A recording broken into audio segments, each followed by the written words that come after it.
તમારું નામ અને ગામ? મારું નામ છે કૌશિક મારું.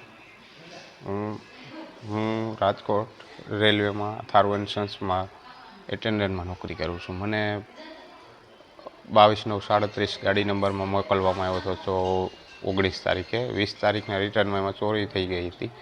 એ બાબતમાં હું પાછો 26 જાન્યુઆરીએ ટ્રેન લઈને ગયો ને તો મને પૂછપરછ બાબતમાં મધ્યપ્રદેશની જીઆરપી પોલીસ મને ઉતારીને લઈ ગઈ હતી અને ત્યાં મને પૂછપરછના બહાને ઉતારી અને ઢોર માર માર્યો.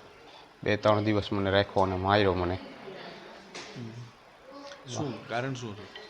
કારણમાં સર કે પર્સ ચોરી થઈ ગયું છે ને તે જ ચોરી કર્યું છે ને પર્સ ક્યાં છે બતાવો મને નથી ખબર, મેં ચોરી નથી કરી, હું આવી બાબતમાં ક્યારેય સંડોવાયેલો નથી.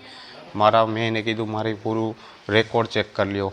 આજ સુધીમાં હું આ 10 સાલની મારી નોકરી મેં ક્યારેય આવું કામ નથી કર્યું. એ ધરારી લોકો મને કે તે જ લીધું તે કરીને મને 3 દિવસ સુધી માર્યો અને મારી ઉપર અત્યાચાર જુલમ કર્યો અને મને ગોંધી રાખ્યો હતો એક જગ્યા પર. પછી શું કર્યું તમે? ત્યાંથી કઈ રીતે છોડ્યા તમને?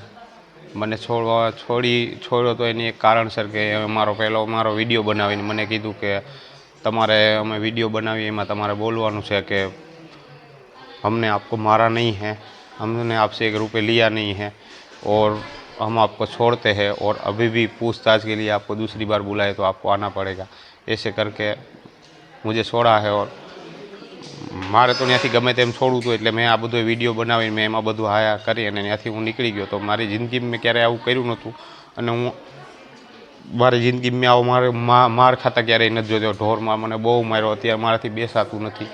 હું 5 દિવસથી સારાય સૂઈ નહીં શકતો. મને એવો માર્યો છે પાછળના ભાગે અને મારાથી ચલાતું નથી. મારા મા બાપ બધાને ખબર છે, મારા સ્ટાફમાં જ ખબર છે. હું આવ્યો ત્યારનો એક પગે જ ચાલું છું. બહુ મને પગમાં માર માર્યો છે અને મને પાછળના ભાગે બહુ માર્યો છે સાહેબ. શું કરવું છે તમારે? મારે હવે પોલીસ કેસ કરવાનો થાય છે આ લોકો ઉપર કે મારો ગુનો કંઈ નથી અને વગર ગુને મને એટલો માર્યો. મેં ચોરી કરી નથી, મને ચોરી બાબતમાં કંઈ ખબર નથી, છતાં પણ આ લોકોએ મારી ઉપર આવો અત્યાચાર કર્યો. ચોરી શેની થઈ હતી? ચોરી એ લોકો કહે છે કે અમારું પર્સ ચોરી થઈ ગયું છે ને એમાં 15 લાખની કિંમતનો માલ મુદ્દા માલ હતો એવું કહે છે, પણ મને ભરોસામાં આવતું નથી એવું.